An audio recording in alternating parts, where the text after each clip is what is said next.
Welcome to the Private Practice Survival Guide podcast with your host, Brandon Seigel. I'm a published author, speaker, entrepreneur, and private practice strategist dedicated to transforming the way that healthcare functions. This podcast is all about empowering you to create the change you want to see. Let's dive in. Welcome back to the Private Practice Survival Guide podcast. In this episode, we're talking about social media, strategies for determining your optimal path. Now, very transparently, I am not a social media guru, but I sometimes find it's interesting to hear perspectives of people that don't necessarily do social media the way that social media experts do. And I believe that there's always a million different paths to reach your goal and milestone. Do I think that there are aspects that I could be more successful if I really embraced social media? I'm sure. Honestly, I'm sure. But at the end of the day, I also find that if it doesn't feel right for me, then it wouldn't be authentic as an approach. And so as you're looking at social media, and I definitely do social media, but I think I do social media a little bit different. And that's what I would say, is that when I'm looking at social media, I really like to converse. And so I'm more of a social media group person than like, I'm going to post something and get a comment. Now, obviously I have that too, and I will have that. And we've got, all the different social media aspects from replays, videos, audio, and all that. And that's great. And those are teasers. But what I really believe is that you have to figure out what your right social media approach is. And I think you're going to figure out that a lot of people think that there's only one way. And so they approach it for one way, and they don't even know whether it's successful or not. But they keep doing it because they think they have to do it. So like I've met practices and the pediatrician's like, oh yeah, no, I pay $500 a month and we do about a post a day. I'm like, okay, so let's say you do 30 posts a month. He's like, yeah, somewhere between 20 to 30 posts a month. And I say, and what's that ROI on the $500? $500 is not a lot of money. So my question to him is, what's the ROI? And he says, well, what do you mean? I go, for $500, what do you get for $500? And he says, Brandon, I told you. Are you not listening? I get 25 to 30 posts for $500. I go, yeah, but that's not ROI.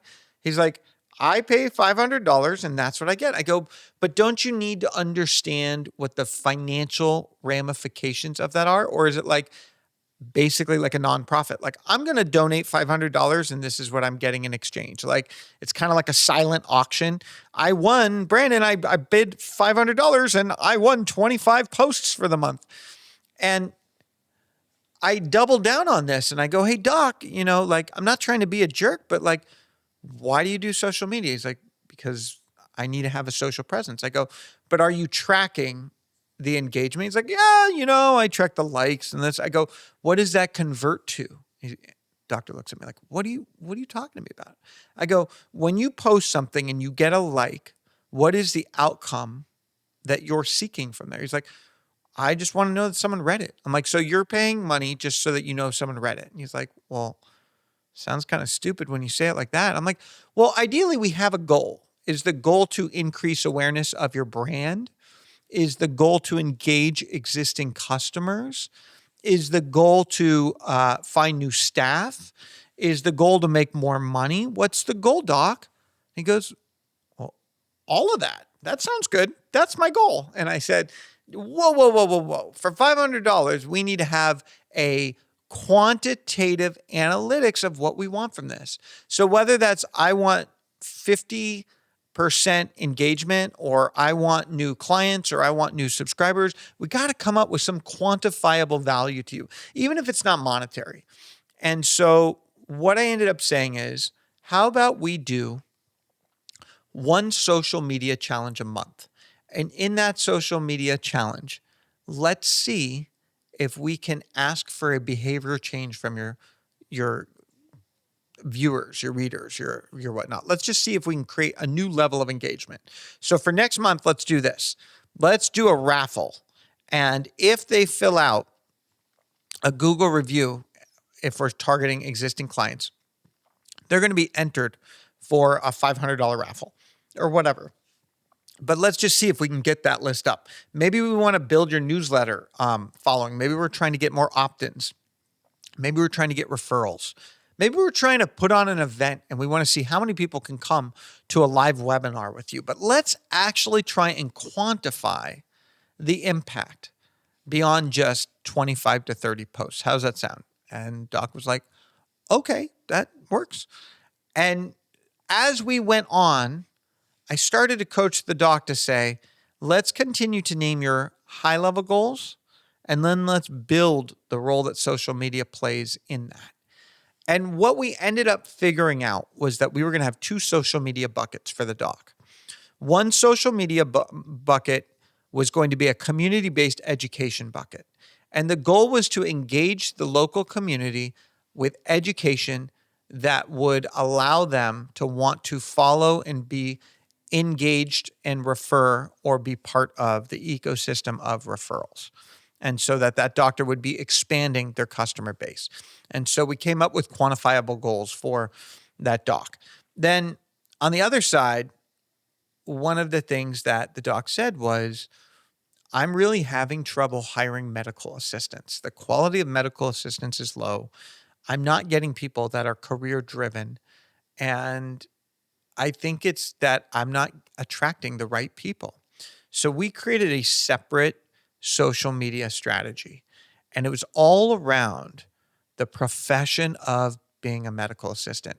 And we did like day in the life and training and all these different things. And we created actually a social media, basically like a social media group that was all about people sharing their experiences and attracting and highlighting what it means. And as we went through that, we found that we were able to build a full campaign for recruitment around medical assistants that were just sharing in this group what their days were like, what they liked, what they didn't like, and all of that.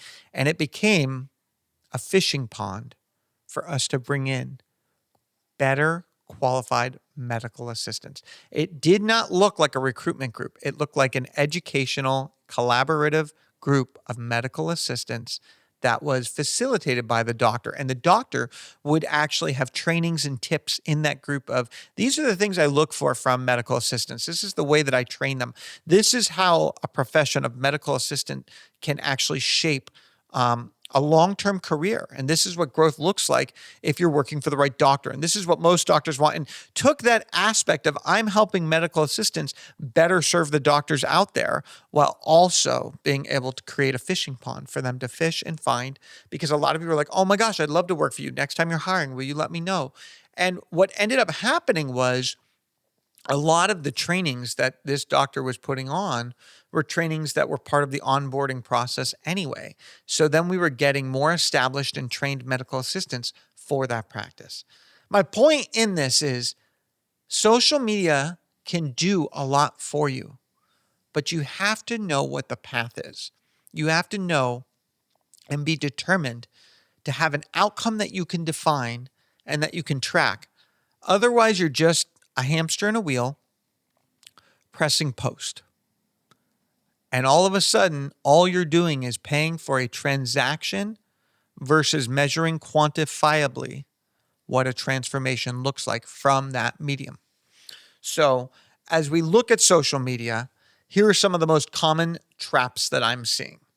So one is, we're utilizing expert practitioners to conduct remedial tasks. I want to be crystal clear. We do not need doctors, MDs, nurses, therapists, or anything writing social media content. I can outcreate every single clinician if you just give me the topic. So my point is, you get 5 hours a year of someone that is making more than $30 an hour, and they're just going to give us the topics for all the social media posts with the targeted thing. We're going to use them for literally 5 hours. If you pay for more than 5 hours of a licensed professional to do social media, you're pissing your money away. I'm sorry. And I'm going to be strong here. This is where my redhead comes out, because I'm exhausted from seeing you create jobs for people that want to do that as a hobby. Your job is to tap into what is a revenue generated function. Now, if you want them to record videos or trainings or education, that's different. But I don't need pretty little Canva Instagram pictures being created by a $100,000 clinician. Plain and simple. The other thing is we're inconsistent. We're not doing social media posting in a consistent basis. So we do like 16 weeks of, literally that's what it feels like when you're posting. It's that chaos. And then you stop and you're like, sorry, I was on vacation. Guess what? There's these incredible softwares and you can schedule out all your posts. You could batch produce 1 year of social media in less than 40 hours of work. It's possible. So plan it and be consistent. The other thing is we're ignoring engagement. You're setting it and you're forgetting it, and you're actually not creating engagement responses to people that are engaging. That's one of the things. You should have someone always monitoring comments, questions, social media, etc. The other thing is you're using really poor quality visuals. The visuals look like garbage. You need something that pops. You're not targeting the right audience. You're over promoting products and services. You're ignoring analytics. You're using inappropriate hashtags. You're failing to adapt to platform differences. Even the size and scale of what you do on Instagram is different than Facebook, is different than TikTok, is different than LinkedIn. You're not having a clear strategy, and you're neglecting a customer input. And what I find when I'm meeting private practices is I'm like, hey, what are you doing about social media? Oh, we've got this great social media page. And I'm like, well, tell me about it. And the first thing you do is you're like, we got 25,000 followers. I'm like, okay. And every month, how many clients do you receive new as a result of that action? I don't know. I'll have to check. And when we check, it's usually a big fat zero. And then I say, have you ever looked to see how many of your followers are bots? Well, how do I do that? How many are real? How much engagement? What are the comments? Do you know the people? All those things. And then I ask, who's doing your social media? Oh, Jamie's doing the social media. She's so good. And I'm like, why is Jamie so good? Oh, it looks pretty and it's fun. And I go, how many hours a week are you putting? And no joke, she usually puts about 15 hours a week. I'm like, so you're telling me that you're spending 60 hours a month on social media and we have no traction of return on investment? And the practice owner's like, well, it's funny when you say it that way, Brandon. And I go, what made you pick her as your social media person? Oh, she loves social media. She'd spend all day on social media. I'm like, that doesn't mean she's good at it. So I think sometimes we think like, my daughter would probably tell you, let me do social media. And she would probably have a lot of fun doing it. And I will never have Sophia do my social media. And I'm just being honest with you. I think you need a strategist. I think you need to recognize that social media is an action-reaction approach. And it's not about it being the best, most educational. Like, oh, Brandon, I give so much great information. I go, yeah, but people might not be digesting it. They might not enjoy it. They may not desire it. It might not be going viral. So let me ask you, when you are looking to social media, what is it that you're looking for? Different people have different things. So for me, I'll be honest with you, I am not looking to learn on social media. It's just, that's not where I'm at right now. Different people do, but it's not my approach. When I go on social media at night, honestly, so I go on social media either for my job or I go on social media for a break in reality. My break in reality, are you ready for this? Is funny golden retriever videos. Literally, that is my favorite thing. My kids can hear me cackling down the street because I literally like, oh, Dad's watching those dog videos again, literally. So understanding the use and what and why and who and how, the role of artificial intelligence, the role of an actual marketing specialist, someone that all they do is crunch analytics. Marketing is data driven. When you do social media, you better hope you have data backing what you do. Pretty and educational doesn't get the job done. Sorry. Having a strategy, having analytics, It's so important. And I just want you to make sure that you're really going above and beyond this. Like, oh, it's fun. There is a reaction you're trying to get. Measure it, put a dollar amount on it, stay accountable, be consistent. For the past 20 years, I've had the privilege of helping pediatric occupational, physical, and speech therapists redefine the way that their business functions and helping them tap into their entrepreneurial spirit. In recent years, I recognized a deficit, which was bringing private practice owners together with the vision of allowing them to connect, learn, and grow. And Growth Code Conference was born. From sunrise to sunset, we offer an opportunity for pediatric occupational, physical, speech therapy private practice leaders and owners to connect, collaborate, learn, grow from yoga to breakfast to lunch to coffee carts and more. We take you to another world where you are inspired, where you feel empowered, and where you are able to grow to the next level so that we all can change the world one child at a time. So, when we're looking at the role of social media to grow your private practice, and I want you to recognize there's two ways to grow your practice. One is to grow your practice through client acquisition, the other is to grow your practice through talent acquisition. I'm going to say that again. Growing your practice through talent acquisition is hiring. That's where I want social media. That's where I want you to put 5,000 a month in just recruitment social media, getting videos and TikToks and all those different things. That, because one hire is worth hundreds of thousands of dollars of revenue if you have the right business model. Staff, being able to create your business where everything that does need to get done by a 12, 14, $10 an hour person is replaced with AI, and every person in your practice is making big bucks because they generate the value that you can afford them. That's the key. So being able to find those people, those key game changers, that's everything. So some of the things I want you to think about is social media can help us build brand awareness. It can help us engage with clients. It can help us engage with staff recruitment and potential employees. It can showcase our expertise. So again, I have plenty of doctors that they grow their business social media wise on really building their expertise, but they have the right data analytics specialist behind them. And so I've seen people grow 7 and 8 figure businesses on Instagram, as an example.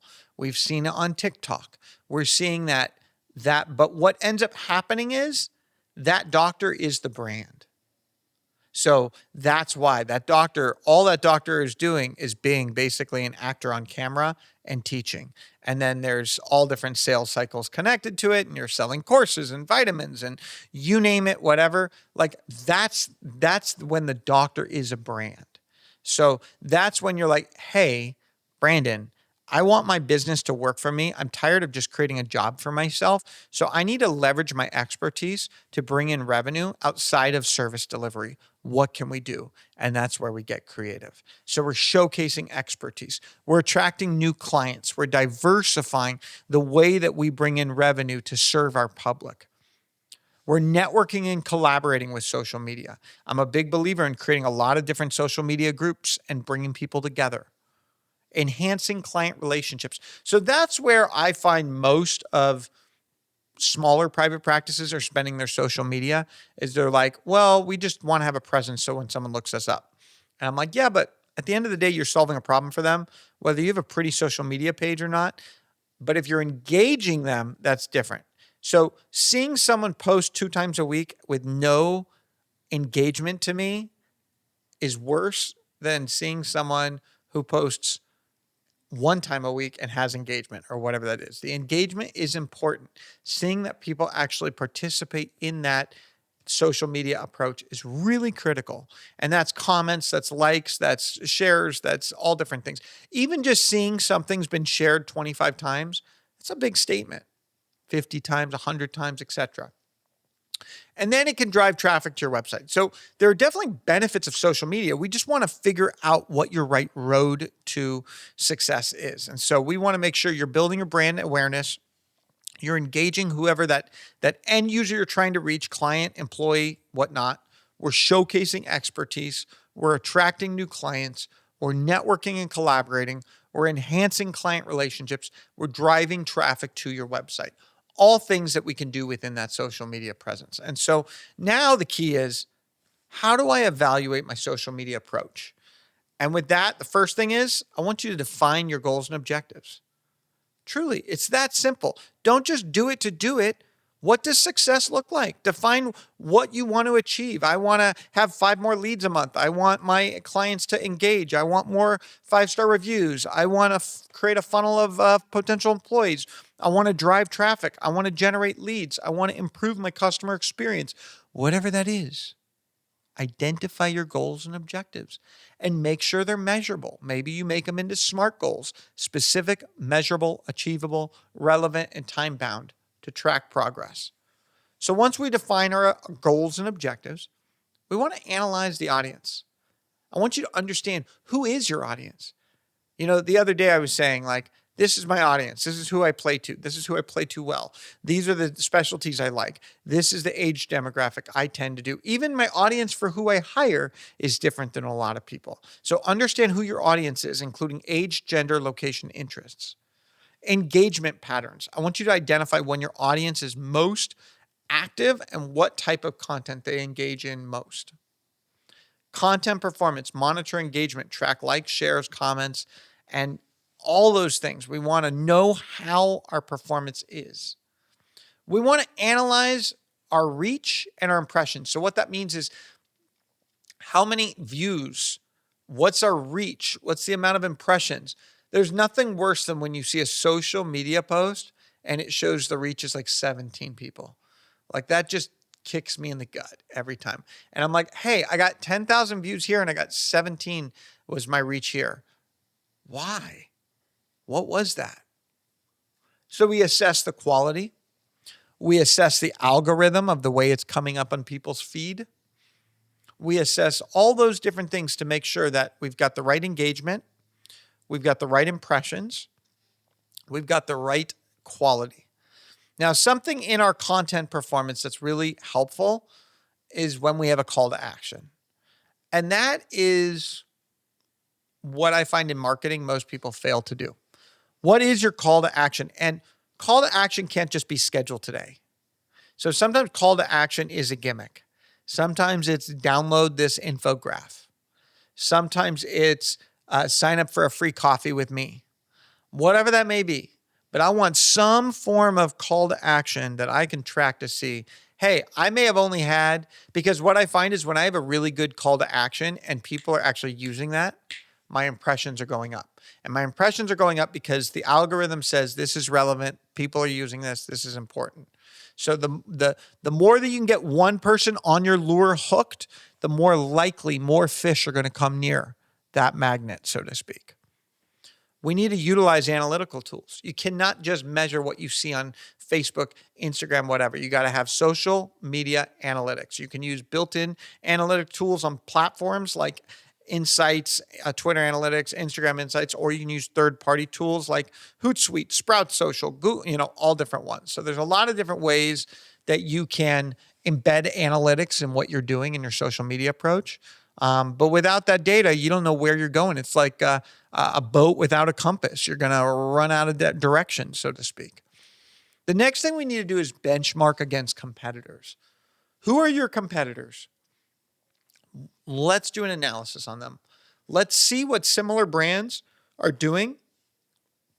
Let's identify their strengths and weaknesses. What are the industry standards? Understanding the standard metrics for your industry and measure your performance against them. Once we have that benchmark, we know, hey, this is what I'm doing, this is what they're doing, this is where we're at. Then we need to really get into that engagement interaction. How are you creating interaction? What is that response rate? How do we track how you quickly and effectively are responding to comments and messages? What is that community building activity? How are you driving community reaction? And one thing I've noticed is when a group is dead, meaning like the engagement is really down, it feels like it takes a revolution to bring it back to life. But when it's alive, it's so much easier to nurture it. So sometimes you got to build organic grassroots. I took over someone else's group and I found it so much harder to engage that than the one that I organically created. And I think that's a really important piece, is just knowing that component. Once we're there, we want to look at our ROI and conversions, tracking conversions, measure the effectiveness of your social media efforts, driving sales, signups, desired actions, etc.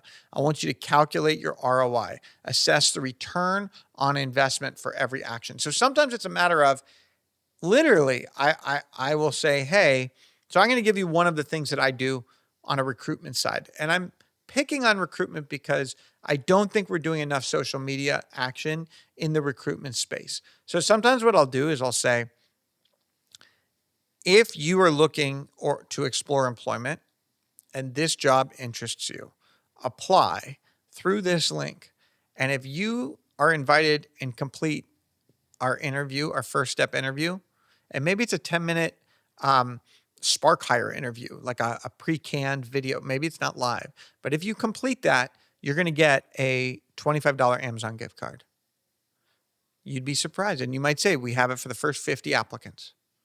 There's different ways to get creative, but maybe it's a $10 Starbucks gift card. I mean, again, sometimes it's worth a couple $1,000s to get the right people engaged and interacted. And then we see that ROI. So I come back to, if I have a $10,000 budget to hire, sometimes 2,500 of that budget is just being spent on bringing the right fish to the net, so to speak. So as we calculate our ROI, then we need to adjust and improve. We need to identify the trends. We need to stay updated on the algorithm of social media, adjust your strategy accordingly. We have to regularly test new ideas and approaches to see what works best. So sometimes we're just A/B testing. We're throwing it through one campaign here and another, and we're letting those two campaigns compete for success and seeing what's working. We need to review and refine and continuously review your strategy, making necessary adjustments. It's interesting because I was talking yesterday to a marketing guru, and I was telling them, these marketing gurus, I was like, hey, I had a really bad experience when I was doing this A/B testing, and this is what we did. And what it really came about was the reason why the marketing failed was I was too specific. I was looking for a needle in a truly continent level of hay, and it just was too hard. It wasn't realistic. And so sometimes you need people to put that reality in check for you. What is real? What is possible? What's not? And, I would rather, I'm the guy that says I'd rather less leads, but higher quality leads. But sometimes you just need to say, okay, we're going to get 1,000 leads, and we know that only 10 of those are quality leads. And that's just part of our discovery process, so to speak. And so as you evaluate your social media, I want you to define your goals and objectives. I want you to analyze your audience. I want you to explore content performance. I want you to utilize analytical tools. I want you to benchmark against competitors. I want you to explore the role of engagement and interaction and continue to push call to actions for engagement purposes. And that will also help you track your ROI, your return on investment, your conversions. And then I need you to adjust and improve while staying true, consistent to your approach. So today, when we talk about determining our optimal path for social media, we talked about the most common social media traps. We talked about the role of social media to grow your practice. And as a reminder, that could be growing your staff and creating an ecosystem of people like the medical assistant example. That also could be growing your client base. And that also might be diversifying your business. So have you ever thought that sometimes social media is an avenue to take your expertise and bring it to digital format? Sometimes it becomes a membership model. Sometimes it becomes an endorsement model. Sometimes there's lots of ways for you to achieve that through social media. But ultimately, the key is we got to evaluate our social media approach. And so, did you know as of 2025, 63.9% of the world's population uses social media with an average daily use of 2 hours and 21 minutes. Smart insights at that. 2 hours and 21 minutes is actually what shocks me. 2 hours and 21 minutes on social media. So I have some homework for you. I want you to look at how you utilize social media on your personal side. And I want you to examine all of the brands that you interact with. And if you weren't on social media, would you stop being a client of them? I want you to put yourself in the role of the customer so that you can understand, hey, what is social media's role for me? And so I try to put myself in the role of, if I were a patient subscriber, who do I do? And recognize different. I mean, again, we talked about 63.9% of the world's population uses social media, but that doesn't say if they're using it personal, business, friendships, whatnot. So we don't know how they're using it, but it is a popular approach. But the other thing is, it's always changing. It's always evolving. And so in the words of Jay Baer, content is fire. Social media is gasoline. I love that. Content is fire. Social media is gasoline. Thank you for tuning into this episode of the Private Practice Survival Guide podcast. I hope that you enjoyed it. I absolutely love every one of you that's part of this community, and it would mean the world to me if you would write a review, like us, comment, share us with the world, because after all, we want to change the way that healthcare functions, and together we can thrive, not just survive. Thank you for tuning in to the Private Practice Survival Guide podcast. I'm incredibly grateful to each and every one of you. Exciting news. We're now available everywhere, from Spotify to Apple Podcasts to YouTube or anywhere you like to listen to your podcasts. So watch, listen, and reach out. If you love this episode, please drop a 5-star review. It truly means the world to me. Are you looking for more ways to elevate your practice? If so, now is your chance. Reach out, go to my website, or email me at brandon@wellnessworksmp.com. And remember, it's not just about surviving, it's about thriving.